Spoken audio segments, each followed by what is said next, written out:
เราเชื่อว่าหลายๆคนที่ดูนะครับก็บางทีอาจจะยังไม่รู้จักเราหรือว่าบางคนก็รู้จักเราแล้วก็เราจะมาบอกว่าจริงๆตัวเราเนี่ยคือเราเป็นคนที่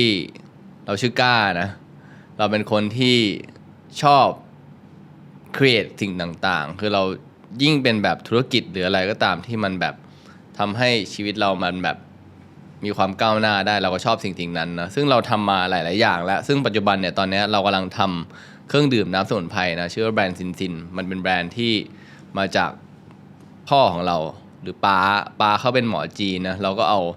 สูตรของเขาเนี่ยวิธีการใช้หลักยาจีนเนี่ยมาทำให้มันเป็นแบรนด์สินค้าขึ้นมาเพื่อให้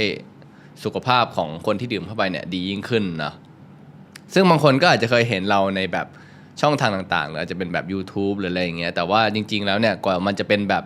ตัวเราในตอนเนี้ยคือเราก็เจอจุดเปลี่ยนในชีวิตมาหลายๆอย่างเนอะซึ่งมันจะมีจุดเปลี่ยนที่สำคัญที่เราอยากจะเล่าให้ทุกคนฟังนะครั้งแรกเนี่ยมันจะอยู่ที่ตอนที่เราเนี่ยย้ายโรงเรียนตอนที่เราย้ายโรงเรียนเนี่ยครั้งแรกเราย้ายไปตั้งจากกรุงเทพคริสเตียนนะไปที่เตรียมอุดมซึ่งตอนที่เราย้ายไปเนี่ยเราอยู่ที่ตอนม.4 อายุประมาณ16ตอนนั้นเนี่ยเรายังไม่มีแบบเป้าหมายหรือว่าเราอยากจะทำอะไรสักอย่างในตอนนั้นแต่พอเราเข้าไปแล้วเนี่ยโรงเรียนมันเป็นโรงเรียนที่ทุกๆคนเนี่ยแข่งขันกันสูงมากแต่ละคนเนี่ยจะพยายามพัฒนาตัวเองอยู่ตลอดเวลาทั้งแบบตั้งใจเรียนหรือว่าเรียนพิเศษอ่านหนังสือเองทุกๆคนในโรงเรียนนั้นเนี่ยทำอยู่หมดซึ่งพอเราเข้าไปแล้วเราก็แบบตกใจนะเพราะเราไม่เคยเป็นอย่างนี้มาก่อนเราก็รู้สึกว่าเฮ้ยทำไมคนอื่นเขาทำได้แล้วทำไมเราทำไม่ได้เราก็เลยตั้งเป้าหมายเลยว่าเอ้ยเราต้องเข้าแบบมหาลัยดีๆให้ได้เพราะว่าคนอื่นเขาต้องทำได้ทำไมเราทำไม่ได้เราเลยผลักดันตัวเองให้แบบพยายามตั้งใจเรียนให้มันดียิ่งขึ้นจนสุดท้ายแล้วมันก็ทำได้ซึ่งเราก็ตกใจเหมือนกันว่าเราก็ทำได้เหมือนกันนี่หว่านั่นคือจุดเปลี่ยนครั้งแรกในชีวิตหลังจากนั้นเนี่ยเราก็มาเรียนที่BBA จุฬานะเป็นFinance ครับซึ่งตอนที่เราเข้ามาที่จุฬาเนี่ยเราก็เรียนแบบปกติแต่ว่ามันจะมีจุดเปลี่ยนที่สำคัญอีกครั้งหนึ่งเลยก็คือตอนที่ซัมเมอร์เนี่ยปิดเทอมป้าเราเนี่ยคุณพ่อนะครับเขาก็พาเราไปที่เมืองจีนเขาบอกว่าเนี่ยเขาอยากจะพาลูกเนี่ยไปให้เห็นว่าเนี่ยบ้านเมื่อก่อนเขาอยู่เป็นยังไงนะเพราะเขามาจากแบบชาวนาเขาเป็นชาวนามาก่อนอยู่ที่จีนมาจากแบบบ้านของชาวนาเลยเราก็ไปที่บ้านเขาซึ่งอยู่ที่ซัวเถานะครับตอนนั้นเราอายุประมาณสักแบบ19-20อย่างเงี้ยเราก็ลองไปดูครั้งแรกซึ่งเราก็ตกใจมากเพราะว่าพอเราไปถึงแล้วเนี่ยบ้านเมืองเขาอะมันไม่เหมือนไทยเลยตอนนั้นจีนอะ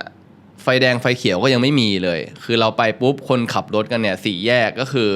ไม่มีไฟแดงไฟเขียวขับรถแบบปีนกันหมดเลยแล้วเราก็ดูว่าคนเขาทำมาค้าขายยังไงบ้านช่องเขาเนี่ยก็ยังธรรมดาอยู่แล้วยิ่งออกไปจากนอกเมืองเนี่ยก็เหมือนเป็นยุคหินเลยนะทุกคนก็คือแทบจะไม่มีไฟไม่มีไฟฟ้าไม่มีอินเทอร์เน็ตซึ่งเราก็มาคิดดูว่าเฮ้ยนี่ขนาดตอนนี้แล้วเราอยู่มหาลัยแล้วสมมติว่า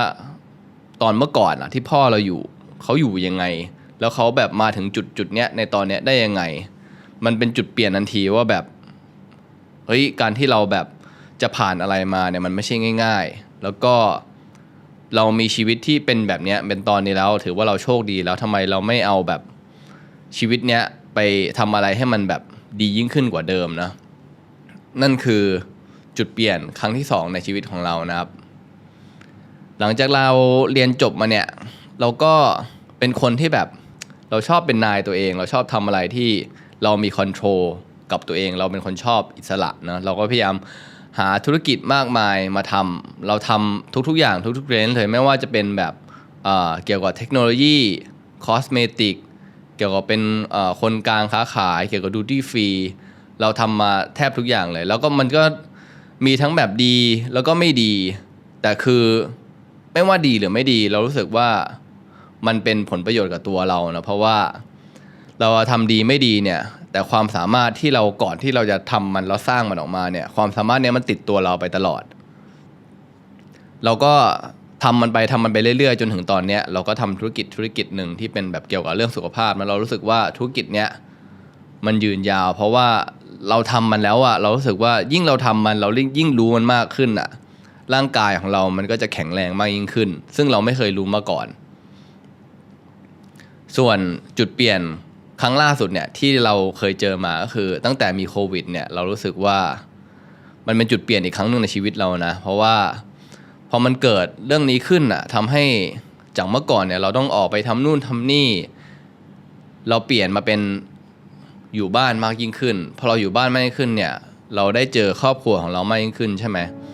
เราก็ได้ใช้ชีวิตกับเขามากยิ่งขึ้นเรารู้สึกว่าบางทีแล้วอะความสุขที่เราหามามันอาจจะอยู่ใกล้ๆตัวเราก็ได้ซึ่งไม่รู้ทุกคนรู้สึกเหมือนกันหรือเปล่านะแต่ว่าการที่เราแบบอยู่กับครอบครัวนานๆแล้วใช้ชีวิตกับเขานานๆเรารู้สึกว่าเรามีความสุขมากขึ้นอบอุ่นมากขึ้นแล้วเราแบบทำให้ตัวเราเนี่ยโตเป็นผู้ใหญ่ได้เร็วยิ่งขึ้นโดยที่บางทีเราอาจจะคิดว่าเฮ้ยเราควรจะแบบออกไปหลายๆที่เพื่อเราจะแบบโตขึ้นนะแต่บางทีแล้วอะเราสามารถโตขึ้นในที่เดิมที่เราเคยอยู่ก็ได้นะครับนี่คือจุดเปลี่ยนครั้งล่าสุดที่ทำให้ตัวเราเป็นตัวเราในตอนนี้ก็เนี่ยแหละเป็นเรื่องที่เราอยากจะมาแชร์ทุกคนนะนี่คือจุดเปลี่ยนในชีวิตต่างๆที่สำคัญมากมายของเราโอเคครับก็ขอบคุณที่ทุกคนฟังมาถึงตอนนี้นะแล้วเจอกันใหม่บ๊ายบาย